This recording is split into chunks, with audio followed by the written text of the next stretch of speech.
JBNN will keep you informed. I'm Michelle Jones. Before we get into the news, please remember to like, subscribe, leave a comment, and share the news with someone today. Now on to the news. Gunman disarmed by residents in Hanover, gun handed over to police. Residents in Mount Peace, Hanover, reportedly stopped an altercation from turning deadly when they disarmed a gunman in the community on Saturday. According to police reports, at about 10 a.m., three men approached another man with whom they had a prior dispute. It is alleged that one of the suspects brandished a gun and threatened the victim. When residents in the vicinity saw what was happening and intervened, they managed to successfully disarm the assailant. The three suspects then reportedly fled the scene, prompting the residents to contact the police. The gun was subsequently handed over to them. The men are now on the run and are being sought by the Hanover police. Investigations into the incident continue. Alleged gunman fatally shot by police in St. Thomas. A man was fatally shot and an illegal gun reportedly seized in Seaforth, St. Thomas on Saturday during an alleged confrontation with the police. Dead is 26-year-old Franco Alex Gamble of Seaforth Captureland, St. Thomas. It is reported that at about 7 p.m., police operatives were on duty in the community in search of drugs, guns, and wanted persons. While in the area, the team was allegedly challenged by Campbell, who was shot and killed during the confrontation. The police say they retrieved from him a 9mm pistol fixed with a magazine containing 6 rounds of 9mm cartridges. The Independent Commission of Investigations, INDECOM, has since launched a probe into the fatal shooting. Man killed inside his home in Naggohead, Portmore. The police in Portmore, St. Catherine, are probing the murder of a man inside his home on Rosemary Lane in Naggohead early Saturday morning. That is 51-year-old Luke Young, otherwise called Screw. It is reported that at about 1 a.m., residents heard explosions and the check set revealed that Young was shot. The police were summoned and upon arrival, Young's body was found inside his dwelling in blood. He was taken to the Spanish Town Hospital where he was pronounced dead. The incident is being investigated by the Bridgeport Criminal Investigation Branch. ATM Stolen, hardware broken into in Longville Park, Clarendon. A National Commercial Bank, NCB automated teller machine ATM that was boarded up to protect it from Hurricane Beryl was stolen in Longville Park, Clarendon on Saturday. The police reported that an unspecified sum of cash was taken. The machine's vault was later discovered in the nearby Sandy Bay community. According to reports, the ATM had been closed to the public since Tuesday and protected with plyboard to shield it from the anticipated effects of Hurricane Beryl. Meanwhile, police said the Swartz hardware, which is adjacent to the ATM, was also broken into and robbed. The hardware store manager reportedly discovered the break-in and theft at approximately 8 a.m. on Saturday. Some community members have attributed the theft to the ongoing power outage in the southeastern community. Longville Park has been without electricity since early Wednesday ahead of rains and winds associated with Hurricane Beryl. Investigations are ongoing. 2 guns bagged back-to-back at farmer's home. In a successful follow-up operation, the St. Andrew North Police seized a Taurus pistol, 2 magazines, and 26 rounds of ammunition in the Low Upper Grove area of Red Hills, St. Andrew on Saturday. The discovery came a day after the arrest of a farmer and the reported recovery of an M16 rifle, along 13 cartridges, on his property in the said area. According to the JCF, a police team initially searched the farmer's premises on Friday, during which an M16 rifle with a magazine containing 13 5.56 cartridges was found on the property. The man was subsequently arrested. On Saturday, the police returned to the said property where another search was conducted and reportedly found the Taurus pistol along with the magazines and rounds of ammunition under an old dresser within the residence. Investigations are ongoing into the seizures by the police. 10 among 4 charged following ammunition seizure in St. Thomas. An 18-year-old man is among 4 people now in police custody following the seizure of several rounds of ammunition in Lower York, Seaforth in St. Thomas on Monday, July 1. Reports from the Seaforth police are that at about 5:30 p.m., a search warrant was executed on a residence during which the police discovered 30.38 rounds, 3 5.56 rounds, and 1 12-gauge cartridge inside a concrete block within the dwelling. Also arrested in connection with the find are 50-year-old Denza Francis, 42-year-old Nadra Francis, and a 24-year-old Donovan Jr., all from Lower York, St. Thomas. All four were charged with unauthorized possession of ammunition and dealing in ammunition. Their court dates are being arranged. Elderly St. James woman reportedly drowns in Hurricane Beryl floodwaters. An elderly woman from St. James is said to have drowned after she was reportedly swept away by floodwaters resulting from the passage of Hurricane Beryl. The deceased has been identified as Isilda James of a Dumfries address in the parish.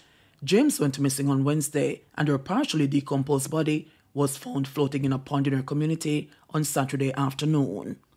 UK resident goes missing while heading to New Kingston.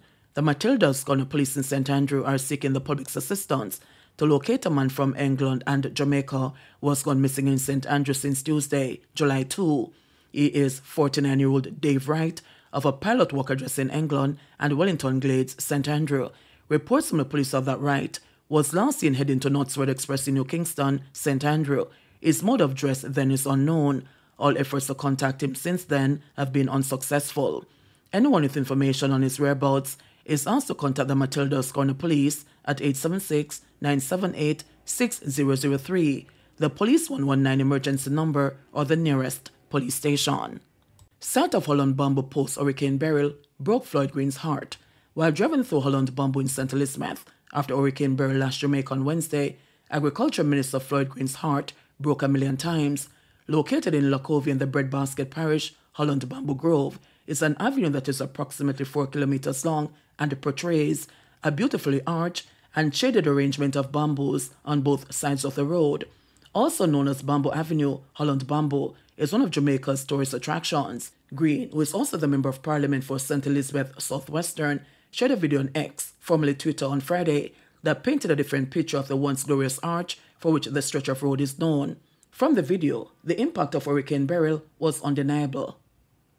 I've just completed a tour of parts of Southwest St. Elizabeth with Prime Minister Andrew Holness just to see the extent of the devastation, and honestly, it's very hard to comprehend, it's very hard to explain. You really just have to see it. I know there's been a lot of suffering, a lot of houses have been damaged, bars, schools, churches, a lot of electricity poles, a lot of downed trees. I'm right across the constituency from Top Flaggerman all the way, going through Bacon, Newcomb Valley, Billy's Bay, Great Bay, coming through Newell, Short Hill, Bethany, all the way through Barbary Hall, going to Mountainside, Round Hill, Black River, and all the way over the bridge to Shrewsbury and parts of Middle Quarters. So I know the damage is extensive.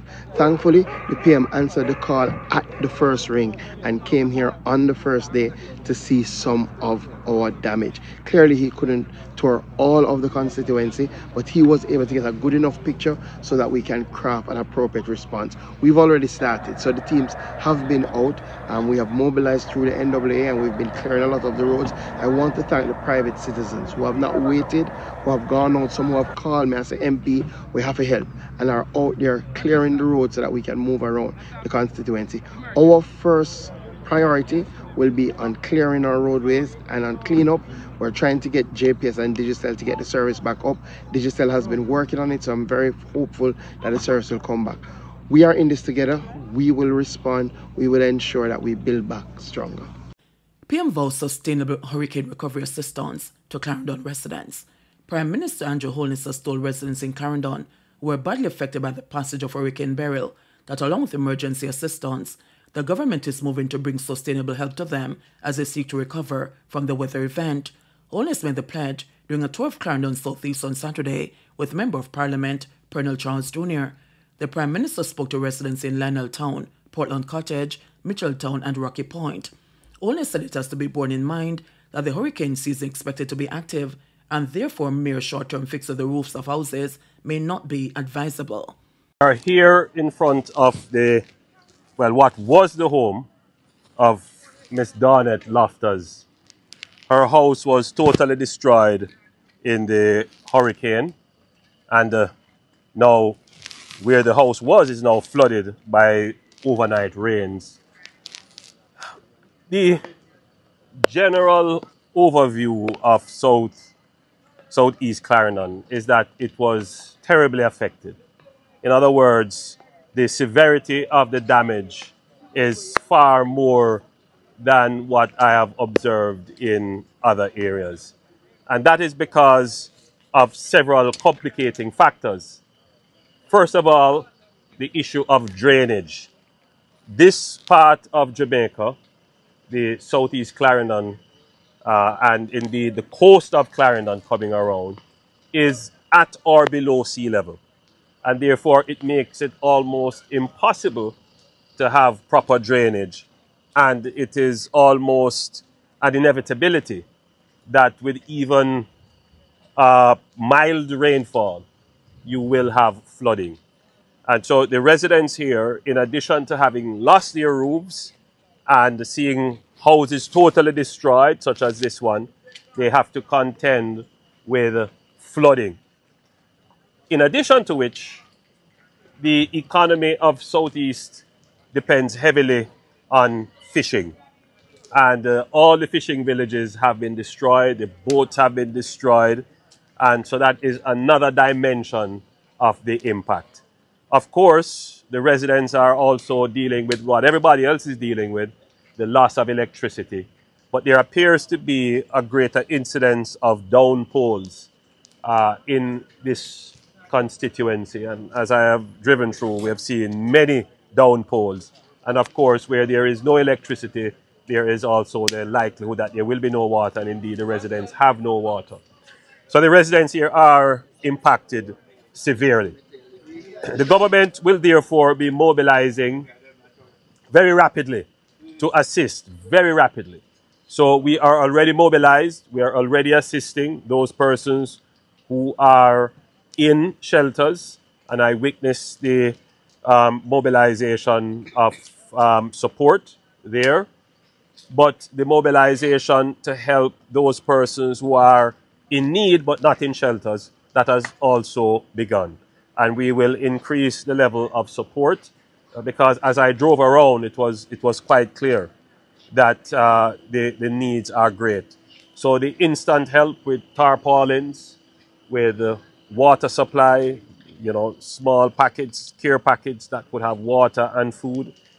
And we do have a plan to return potable water through the pipes, so that we hope to have effected within a few days. So the residents are, of course, like everyone else, inconvenienced. They are, many of them, upset and angry. But the truth is, they are still of high spirit. They are still hopeful. And what I like to see is that they are helping themselves. As I drove around, I saw many persons putting on their roofs and just trying to get back to normal. And I always have to mention this because in a crisis, the most dangerous thing would be for the citizenry to say, I'm waiting on the government. The government is going to act, but you also have what I like to call agency, the ability to help yourself. And that is really what the core of Jamaica is. It is our self-reliance and resilience and the independence that we so much love and desire. So, my assessment is that, yes, the people are really distraught at what has happened, but they do maintain a good spirit and a good mood. And the government has to support that, work with that, and bring support as quickly as possible so that we can recover. A couple of things that I would want to point out as we close, as the rain is coming down. We're early in the hurricane season. It is quite likely that we will be impacted by other weather events. So the way in which the government plans to go about the relief effort is we are going to do it in mind that there could be other events coming in the season. So it can't be totally short term. We also have to think medium term in how we deliver relief. So there are some things that we're going to do, particularly as it relates to the reconstruction of roofs. Right? So it's not going to be good enough to just tack on back some zincs onto the roofing. We're going to have to figure out ways to ensure that those roofs that we do, that they are properly done. And the other thing is, I have noticed a lot of misinformation. People getting information from other sources which are not accurate, which are not true, and which lead to misunderstanding and over expectations. I urge you, don't listen to anybody who come to you and say, you know, we're going to send something for you tomorrow or something is going to come, unless it comes from an official source. That is, you hear the news on our traditional media, on the GIS, on our pages, or from the official authorities. Please rely on official information. So the rain is coming, and we have had a long day. Now, your house can't be allowed to stay like this, and I really feel it for you. So between myself and your member of parliament, who happens to be the Minister of Social Security, we will ensure that you have real assistance towards not just the repair of your house, but to have a better structure erected. Yeah. All right? Yeah. All right. Yeah. Thanks. Yeah. JBN will keep you informed. Please remember to subscribe, like, share, leave us a comment, and click the notification bell to receive our daily news items.